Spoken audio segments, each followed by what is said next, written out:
Obrigado, Fernanda. Passamos à terceira fala, de Ana Torquato, doutoranda na Universidade Federal do Paraná.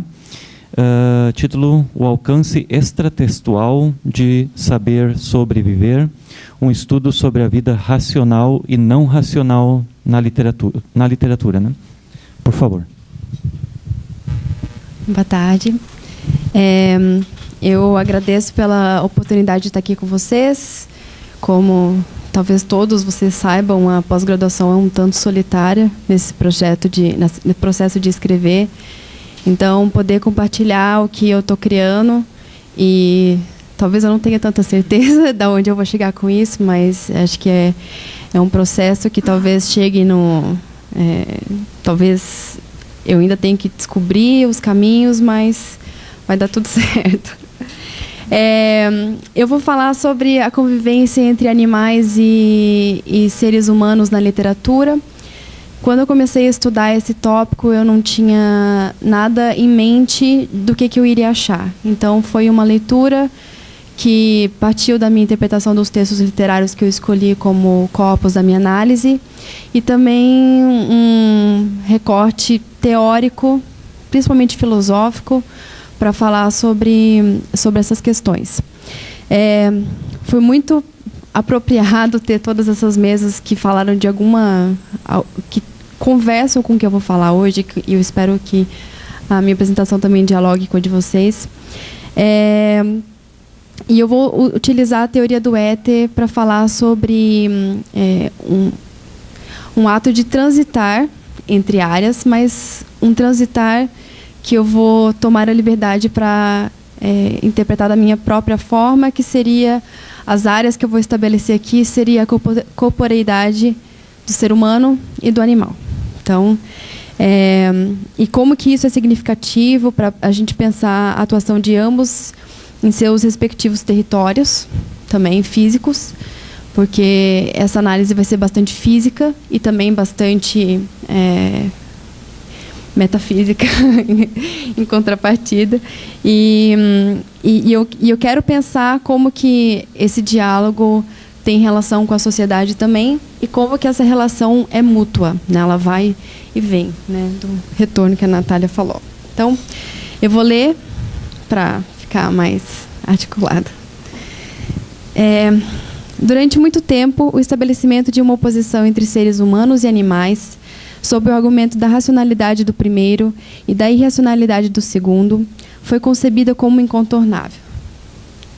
Essa diferenciação, um tanto radical, serviu como meio para o enraizamento da crença de que animais são inferiores aos seres humanos e, consequentemente, menos importantes em sua existência. Muitos teóricos vêm estudando a relação entre humanos e animais, porém a maioria das reflexões travadas parte do princípio de que os humanos são dotados de características e habilidades que os tornam superiores em relação aos animais. Então, aqui eu cito a afirmação cartesiana de que o pensamento humano é superior aos animais. E também isso é reforçado pelo humanismo, na concentração do indivíduo, suas ações do mundo e seus valores, né, perante a animalidade. E também o pensamento heideggeriano, que depois eu gostaria que o professor Éter me desse a contrapartida do seu pensamento sobre o assunto, como o ser humano ser formador de mundo e os animais serem pobres de mundo. Isso é muito forte e dialoga diretamente com o que eu vou falar em contraposição a Heidegger. Por essa razão, a literatura, em especial ocidental, assim como outras expressões artísticas, passou a representar o ser humano como seu núcleo principal. Esse fenômeno, descrito por George Agamben como parte da máquina antropológica do mundo, concretizou essa oposição até mesmo no âmbito criativo. A presença de animais e da animalidade na literatura é ainda hoje ofuscada por uma constante representação do ser humano, seu comportamento e seu modo de pensar. Apesar de termos atualmente um movimento crescente em direção contrária, Ainda são poucos os textos literários que refletem sobre o papel da animalidade na natureza humana. Então, vamos dizer, de alguns tempos, não sei exatamente quanto tempo para cá, mas eu tenho visto várias publicações literárias que trabalham com a animalidade em contraposição ou como convivência com a animalidade. Depois eu vou explicar um pouco melhor essa questão da animalidade e da representação animal. Porque o conceito que eu tenho de animalidade, pensando nas obras dos dois autores que eu vou falar, que são o Guimarães Rosa e o Mia Couto, a animalidade pode estar dentro do ser e ela equivale a uma dualidade do ser que oscila entre a sua racionalidade e a sua não racionalidade. Enquanto a representação animal pode ser a metáfora animal aplicada à caracterização de seres humanos, dando características físicas e até do comportamento.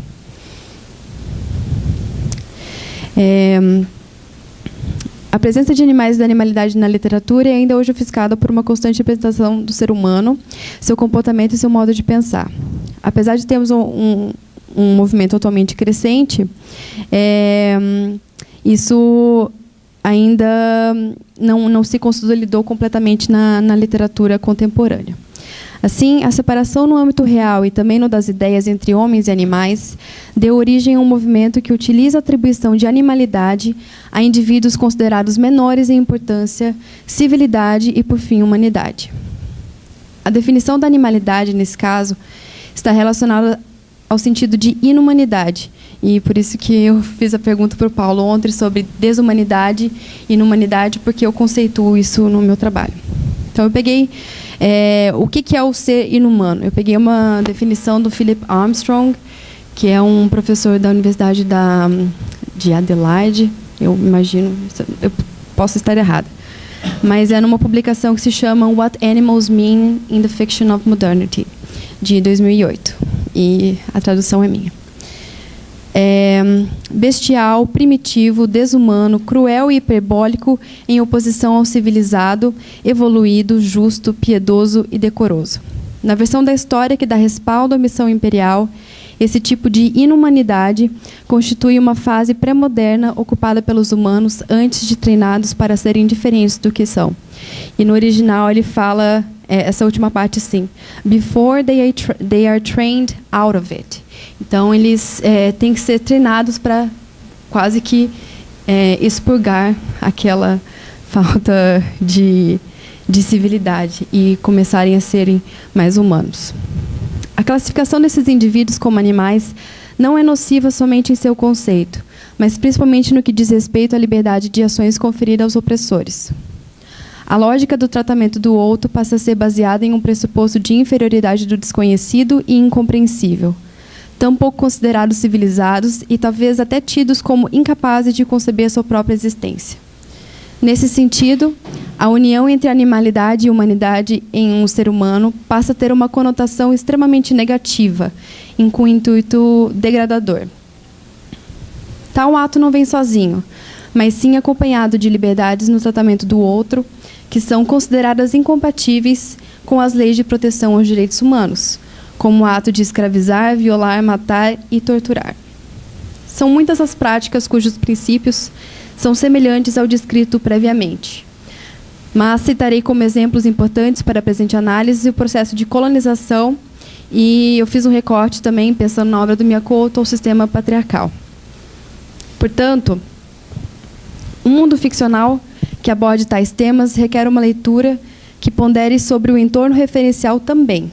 Então, vai ser estabelecido esse diálogo com a sociedade o tempo todo e eu não pretendo, nesse caso, pensar só no texto, só no social, só no texto literário, mas uma conversa com os dois. Para exemplificar a análise proposta, tomarei como base textos que ilustram relações de poder em que uma das partes é fragilizada pela ação do outro.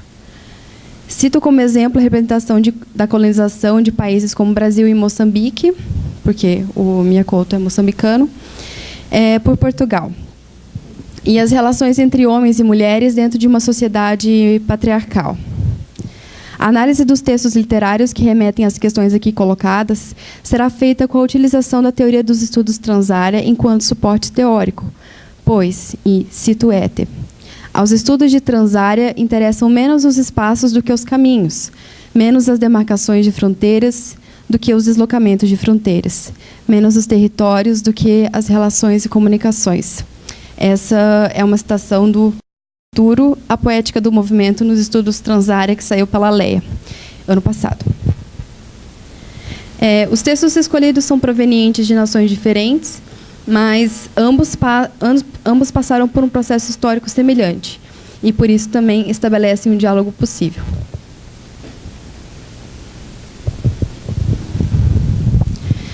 Para entendermos melhor a literatura como ciência da vida e o papel dos estudos literários enquanto articuladores sociais, assim como para Viette, é imprescindível o estabelecimento de pontes entre as diferentes áreas, nações, ideias e, por que não, espécies. Na presente comunicação, trabalharei com 2 textos fundamentais: o Meu Tio Iauareté, de 61, de Guimarães Rosa, e A Confissão da Leoa, que foi publicado no Brasil em 2015, mas o texto é de 2012, do Mia Couto. Ambos os textos trabalham com a intersecção entre humano e animal, ilustrando personagens que se metamorfoseiam diante dos olhos de seus leitores. Além disso, as obras retratam ambientes e cenas que dialogam entre si e recriam embates bem conhecidos no mundo referencial. Em Meu Tio Iauareté é ilustrado um conflito entre um indígena e um homem branco que remete ao colonial. Já em A Confissão da Leoa, o enfrentamento é entre homens e mulheres inseridos em um sistema patriarcal, de que homens exercem uma posição de poder absoluta na sociedade em que vivem. Neste estudo, a obra de Otto Maeta e sua pesquisa transária atuarão como metodologia para repensar a separação entre animais e humanos, tanto na literatura quanto no mundo referencial. A utilização de uma teoria que reflete sobre não ter morada fixa será essencial para repensar um movimento necessário de desterritorialização do ser. E utilizo aqui o conceito de Deleuze e Guattari, de Mil Platô, segundo o qual os seres sairão de sua redoma de racionalidade suprema e passarão a exercer também a sua animalidade. Eu não coloquei o termo devir, porque o termo devir pressupõe de que eu estou falando sobre ficar no meio dessa transição. E, no caso desses 2 textos, não é o que acontece. Às vezes, a volta não acontece. É só a ida mesmo. Então, continuo. Ao refletir sobre o romance de Werner Krauss, PLN, e as correntes que levam o autor a mascarar seu conteúdo antifascista a fim de não ser punido por tais pensamentos, Éter ressalta que, cito, a elucidação do contexto histórico e o libertar das correntes certamente não são conceitos e objetivos contrários, e sim complementares. Mas é aconselhável evitar a perspectiva de que, por meio de uma contextualização, já se ter resolvido, ao mesmo tempo, a tarefa de libertar as correntes. Então, não é esse o meu objetivo, de achar que só por falar da sociedade, da sua relação, a convivência entre animais e seres humanos vai resolver toda a problemática que eu estou propondo aqui. Mas é uma forma de tentar entender como que esses autores falam sobre esse assunto que durante muito tempo foi ignorado, e até agora há pouco a gente estava falando sobre animais, a gente realmente não entende os animais e provavelmente a gente nem entende as nossas funções do corpo, o que o nosso corpo representa no mundo enquanto espaço, enquanto matéria. Então eu vou tentar refletir sobre isso. Tanto a literatura feita por Guimarães Rosa quanto a de Mia Couto ilustram um ambiente ficcional que analisa e questiona o referencial de forma bastante clara. Assim, uma leitura que negue o diálogo com o social ou com quaisquer outros aspectos que surjam, igualmente relevantes das obras em questão, corre o risco de fragmentar seu entendimento. Começo, portanto, por João Guimarães Rosa, autor brasileiro e consagrado por ter criado uma obra inigualável. Rosa é um autor que parecia saber o significado de ciência da vida, pois a literatura rosiana é por si só uma fonte inesgotável de conhecimento de vida, proveniente de suas várias áreas de interesse e da própria criação dele, criação literária. As famosas cadernetas do autor, nas quais anotava informações coletadas em suas viagens pelo sertão e por outras partes do mundo, contêm notas detalhadas sobre os animais, incluindo cores de pelagem, texturas, comportamento de cada espécie, assim como a descrição completa do habitat de cada uma. Além disso, Rosa, durante toda a sua vida, manteve um contínuo interesse por plantas, principalmente aquelas encontradas no sertão. As anotações de Rosa não ficavam circunscritas à botânica ou à biologia, mas adentravam também o âmbito do espaço. Em vários de seus cadernos, é possível encontrar listas com nomes e detalhes arquitetônicos, até mesmo com desenhos ilustrativos de igrejas, estações de trem e pequenas cidadezinhas no interior de Minas Gerais. Estas anotações serviam como estudo prévio e aparecem correntemente na obra do autor. Além de seu interesse em aprender o mundo físico em sua completude e transpô-lo com minúcia para o ambiente ficcional, Rosa também demonstra ter um fascínio pela metafísica filosófica e pela reflexão religiosa. Em suas correspondências com seu tradutor italiano, Rosa trata dessas questões e de como elas se tornaram uma constante em sua obra. Agora eu cito Rosa nas correspondências com Bizzarri. Sem modéstia, porque tudo isso de modo muito reles, apenas posso dizer a você o que você já sabe, que sou profundamente, essencialmente religioso, assim que fora do rótulo estrito e das fileiras de qualquer confissão. Antes, talvez, como Riobaldo do Grande Sertão Veredas, pertença eu a todas. Especulativo demais. Daí todas as minhas constantes preocupações religiosas, metafísicas, embeberam os meus livros. Talvez meio existencialista cristão. Alguns me classificam assim. Meio neoplatônico. Outros me carimbam disto. E sempre impregnado de hinduísmo conforme terceiros. Mas em arte não vale a intenção, diz Rosa. Dei toda essa volta só para reafirmar a você que os livros, o corpo de baile principalmente, foram escritos, penso eu, neste espírito. Fim de citação. Bom, se não podemos levar em conta a intenção do autor, penso que ao menos o espírito, como sugere o próprio Rosa, deva ser apreendido por seus críticos leitores. O espírito, no caso da obra rosiana, não pode e não deve ser fragmentado, mas sim visto e analisado em sua completude poética, social, metafísica e científica. Eu omiti aqui a citação que ele fala disso, mas, na verdade, ele vai elencando pontos. Social, 1 ponto. Poética, 2 pontos. E o que ganha mais pontos é na parte religiosa. É engraçado pensar nisso, né? Mas é o que ele fala lá. Então, eu vou começar agora pela análise do Metuiauaretê, que, para quem não conhece o texto, fala sobre um indígena que está isolado, completamente isolado das cidades, o que é estranho pensar para um Brasil que, segundo dados recentes do IBGE, é formado de 85% da população urbana. Então, o que ele representa aqui é o completo isolamento e o distanciamento das cidades e do que ele fala também para a época, que condiz com a modernidade que vem junto com a urbanização. Metuiauaretê, conto de 61, primeiramente publicado na revista Senhor e depois no volume Estas Histórias, de 69, narrativa em primeira pessoa, aos modos Grande Sertão Veredas, descreve o encontro entre um indígena e um homem branco, que o descobriu em sua casa no meio de uma floresta. Destaco aqui 3 termos extraídos do texto: indígena, homem branco e descobriu. Essas 3 palavras, distribuídas ao longo do conto, são frequentemente colocadas juntas, criando assim um signo próprio e remetendo ao contexto de colonização do Brasil. Como mencionado anteriormente, o tipo de animalidade ilustrada em Metuiauaretê é diferente daquele trabalhado em outros textos do autor. No conjunto da obra de Guimarães Rosa, é possível destacar pelo menos 4 maneiras diferentes de representação animal ou da animalidade. Isso das que eu consegui até agora elencar, mas eu tenho certeza que deve ter mais. A primeira é a animalidade enquanto elemento essencial da dualidade do ser, cuja fonte é possivelmente plotiniana, pensando no composto animal de um lado e no homem verdadeiro do outro. E foi isso que eu trabalhei na minha dissertação de mestrado, no Grande Sertão Veredas. A segunda é a imitação do comportamento animal pelos personagens durante a guerra ou momentos de dificuldade extrema. A terceira, o uso da metáfora animal, ou seja, a utilização de características animais para descrever os personagens. A quarta, por fim, a que mais me interessa neste momento, é a exploração da presença da animalidade no ser humano, de maneira ao mesmo tempo pejorativa e simbólica.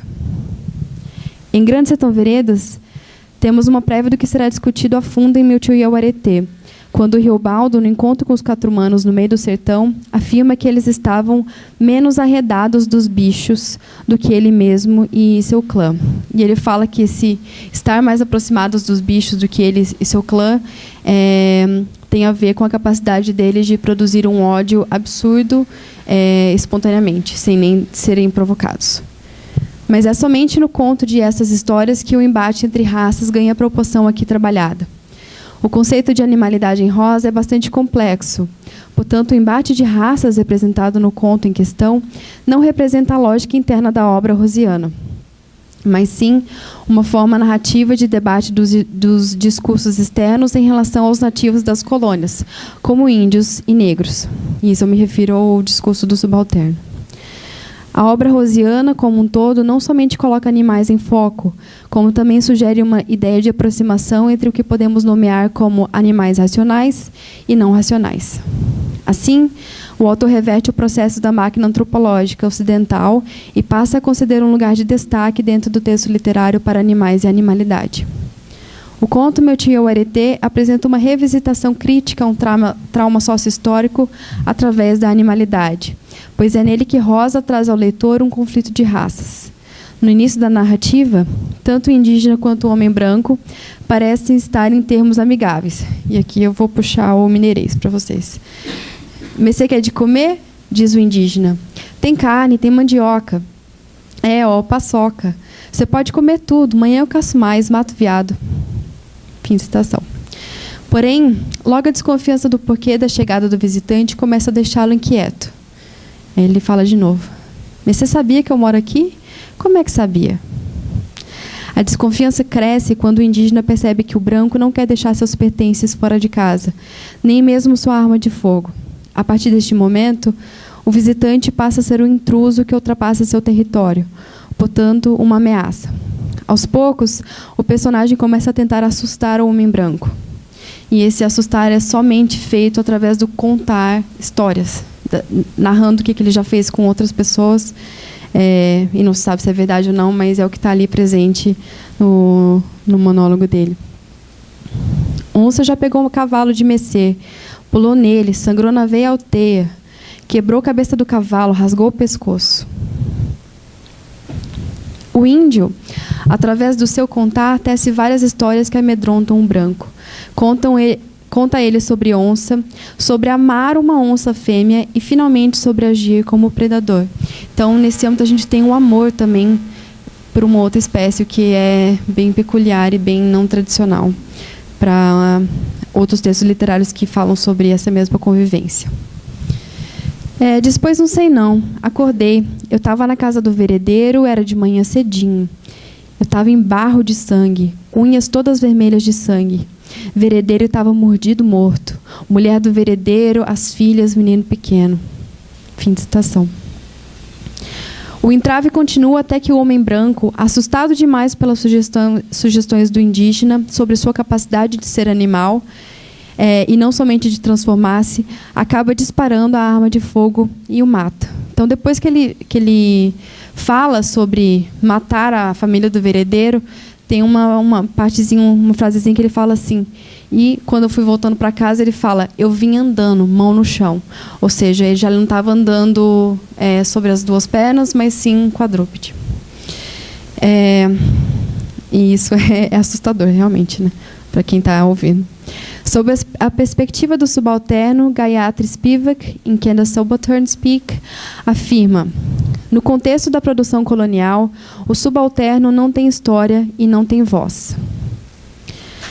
Ao criar uma narrativa cuja voz do índio, considerado subalterno pelo branco, é a principal fonte de informações, o texto rosiano expressa uma crítica ao processo colonial e transforma um trauma social.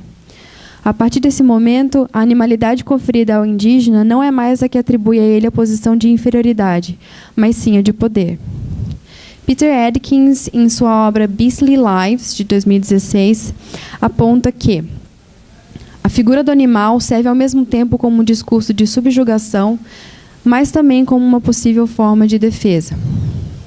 A animalidade e os outros animais no conto de Rosa exercem ambos os papéis. Logo, a partir do conto Meu Tio e o Aretê, podemos elencar uma quinta forma de expressão animal na obra rosiana, a animalidade enquanto utilizada como defesa. No entanto, a defesa não poderia ser colocada na mesma categoria que na dualidade, pois, nesse caso, a animalidade se expressa através da desterritorialização, ou seja, o movimento do ser humano a fim de transformar-se em animal. Nesse conto de Guimarães Rosa, o ser humano transcende a sua corporeidade e passa a adquirir outra forma corporal, quase que abdicando de sua humanidade para ser um animal por completo, mesmo que temporariamente. Se pensarmos essa última categoria, através dos estudos transárea, pode-se dizer que as áreas, neste caso, são a humanidade e a animalidade. Em Meu Tio e o Aretê, não existe o pressuposto de dualidade, pois o ser humano passa a ser animal, pois convive intensamente com a sua própria animalidade e com os animais à sua volta. Então, agora eu vou falar sobre a Confissão da Leoa, que, não sei se vocês conhecem, mas é um texto do Mia Couto, que trata de uma aldeia no norte de Moçambique, onde está tendo um ataque de leões, ou leoas, e esse ataque mata somente mulheres. Mia Couto é um dos escritores moçambicanos mais reconhecidos pelo conjunto de sua obra. Seus livros foram vastamente traduzidos e editados em vários países, especialmente no Brasil, onde o autor tem um grande público.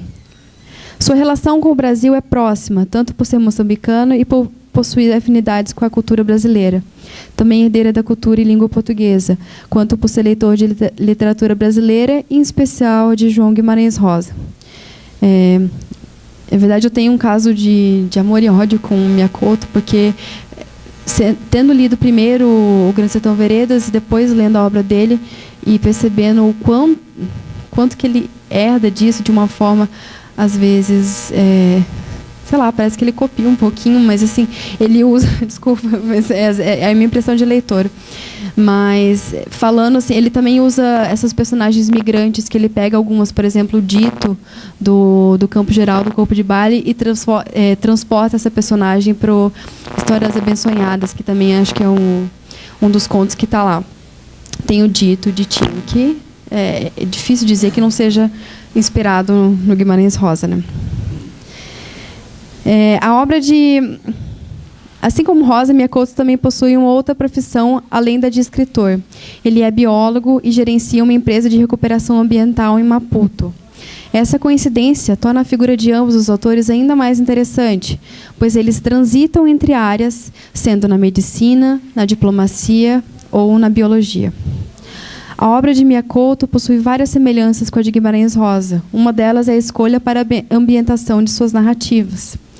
Enquanto Rosa escolhe o sertão de Minas Gerais e Goiás para servir de cenário a seus textos, Couto trabalha intrinsecamente com a sua versão do sertão, as pequenas aldeias rurais de Moçambique. Então, Moçambique, ao contrário do Brasil, a população, segundo dados recentes também desse ano, 70% é rural, né? Então, é uma conexão inversa. O espaço, portanto, influi diretamente na vida de seus personagens e nos aspectos abordados. Em A Confissão da Leoa, a narrativa é sobre a aldeia Columane, que está sendo atacada por leões, cujas vítimas são somente mulheres. A história é contada por dois pontos de vista diferentes, o de Mariamar e do caçador de leões, Arcanjo Baleiro. Ao final da narrativa, nos é revelado que o leão é, na verdade, uma leoa. A própria Mariamar, que se afirma metamorfosear em animal e escolher suas vítimas, a fim de acabar com a raça humana. E aqui eu cito um trechinho que ela fala sobre isso. E aqui deixo escrito com sangue de bicho e lágrimas de mulher, fui eu que matei essas mulheres, uma por uma. Sou eu a vingativa leoa. A minha jura permanecerá sem pausa nem cansaço. Eliminarei todas as remanescentes mulheres que houver, até que neste cansado mundo restem apenas homens, um deserto de machos solitários. Sem mulheres, sem filhos, acabará assim a raça humana. Fim de citação. Através do relato de Mariamar, fica claro que para o leitor que existe de fato uma metamorfose, pois ela desterritorializa-se de seu corpo e passa a ser o outro, um animal. Assim como em Metiu e Awaretê, no romance de Miyakoto, existe um motivo cujas raízes são também a diminuição do indivíduo. Nesse caso, no entanto, a questão é referente ao papel da mulher dentro da sociedade e ao seu valor enquanto humana. Todas e todos sabemos os problemas enfrentados por mulheres na sociedade ao longo dos tempos e também atualmente. No caso das mulheres moçambicanas, as adversidades podem ser ainda maiores, pois a tradição está envolvida no processo. As mulheres moçambicanas normalmente se casam muito jovens e são valorizadas por seus maridos e pela sociedade apenas por sua força de trabalho e sua capacidade de procriar. Quando se casam, a família da mulher recebe dinheiro, bens e terras em uma cerimônia matrimonial chamada lobolo. Ele serve de garantia para evitar a dissolução do matrimônio. Porém, se a separação for realmente acontecer, tudo aquilo recebido pela família da noiva no lobolo deve ser devolvido à família do noivo. Então, o lobolo também está associado com a capacidade da mulher ter filhos ou não. Diversas são as opiniões sobre essa prática. Para alguns, ela se assemelha a um contrato de compra e venda de uma mercadoria, enquanto para outros é uma prática que celebra a africanidade do povo moçambicano. Ainda que existam diferentes maneiras de avaliar a dinâmica social de uma sociedade patriarcal, é inegável o fato de que, em casos como esse, a mulher é silenciada pelos homens. Miyakoto evidencia isso em seu romance através dos nomes de suas personagens, como, por exemplo, uma personagem que se chama Silência. E também por meio da crítica à opressão do sexo feminino. Quando o avô de Mariamar, Adjiro, aparece para ela em uma visão, já sabendo das vítimas da neta, ele diz: "Foi a vida que lhe roubou a humanidade. Tanto a trataram como um bicho que você se pensou um animal." Fim de citação. Dessa forma, quando Mariamar transcende o seu corpo de mulher para ser animal, ela o faz com o intuito de se defender do mal que vem sofrendo pelas mãos dos homens. A animalidade em A Confissão da Leoa aparece também de duas formas, uma delas como subjugação e a segunda como defesa. O motivo da transformação é ser subjugada por seu gênero. Já a atitude que tem enquanto leoa é uma defesa em relação àqueles que a fizeram mal. Há aqui também uma espécie de reconhecimento de Mariamar por outros animais, pois ela escuta, sente a presença e parece ter a capacidade de ver através dos outros de sua espécie. Quando os caçadores matam, finalmente, uma leoa, pensando ter resolvido o problema de Kulumani, Mariamar vai até o corpo do animal, despe-se, deita ao seu lado e repousa a cabeça em seu peito, como se pudesse ouvir seu coração, e diz: "Demasiado tarde, apenas escuto o meu próprio peito." Então, agora já vou para as considerações finais. Os textos de Guimarães Rosa e Miyakoto ilustram uma transformação da animalidade atribuída a seus personagens, tornando-a em um movimento de força e de busca pela identidade da qual foram privados. Nesse sentido, eles nos apresentam novas possibilidades de repensar o papel do animal enquanto associado ao ser humano, assim como propõe um novo olhar em direção às diferenças e semelhanças entre animais racionais e não racionais. No conto de Rosa, é possível perceber uma aproximação notável entre humano e animal, de forma a existir uma convivência e, inclusive, o amor entre as espécies, o que contraria todas as teorias que separam radicalmente o animal do humano. A animalidade, neste caso, perde o sentido negativo, inicialmente atribuído a ela, pois o indígena utiliza sua animalidade também como um instrumento de sobrevivência e força, tornando-a parte essencial de si. Logo, o texto viabiliza a real proximidade entre animais racionais e animais não racionais. Então, não existe uma diferenciação entre as espécies. Na obra de Miyakoto, a animalidade para Mariamar não é somente uma condição imposta a ela pela sociedade. É também uma maneira de manter-se viva em uma sociedade que silencia, violenta e mata mulheres. Além disso, ser animal é do mesmo modo um refúgio da sociedade que a rejeita e maltrata. Fica claro que um dos elos mais fortes entre a Confissão da Leoa e Metiu e Awaretê é a maneira como a humanidade é caracterizada como opressora e, portanto, fortemente rejeitada pelos personagens, enquanto a animalidade se torna uma proteção para que eles que possam ser o que são realmente. Então, a impressão que dá da minha leitura é que existe uma inversão de valores, né? A gente parte do pressuposto de que o ser humano estaria numa superioridade e os animais na inferioridade, e existe uma diferenciação que não acontece em todos os textos do Rosa, nem do Miyakoto, mas que se desenvolve mais para o fim das narrativas que eu escolhi para trabalhar aqui, dessa forma. Vale ressaltar que em ambas as obras não existe uma idealização fabulística dos animais, pois nelas, uma das grandes diferenças entre humanos e animais estabelecidas é a ausência ou mudança na fala. Quando o índio passa a ser animal, ele começa a se desconectar da língua que fala. Já Maria Mar se vê sem a capacidade de falar por completo, então ela perde a capacidade no momento que ela se transforma. A literatura de Guimarães Rosa e Miyakoto transcende o campo ficcional e abre espaço para a recepção das ideias debatidas. Fica claro que a leitura somente pelo viés literário dos textos aqui apresentados seria falha e correríamos o risco de ignorar a necessidade de pensarmos os mesmos através das inúmeras possibilidades de referências e discussões que eles proporcionam aos leitores. A obra de Ottmar Ette direcionou este estudo para uma ampliação do alcance do texto literário. Além disso, os estudos transários possibilitam repensar conceitos solidificados que separam a humanidade da animalidade. Em Meu Tio Yawarité e a Confissão da Leoa, a discussão sobre ser animal ou não vai além das simples diferenças entre racionalidade e irracionalidade, pois ela concebe a capacidade do trânsito do ser, ou seja, a possibilidade de um ser humano transitar em sua atuação no mundo, ser o eu e ser o outro, ou sair de si para ser o outro e, enfim, encontrar a si mesmo. Obrigada.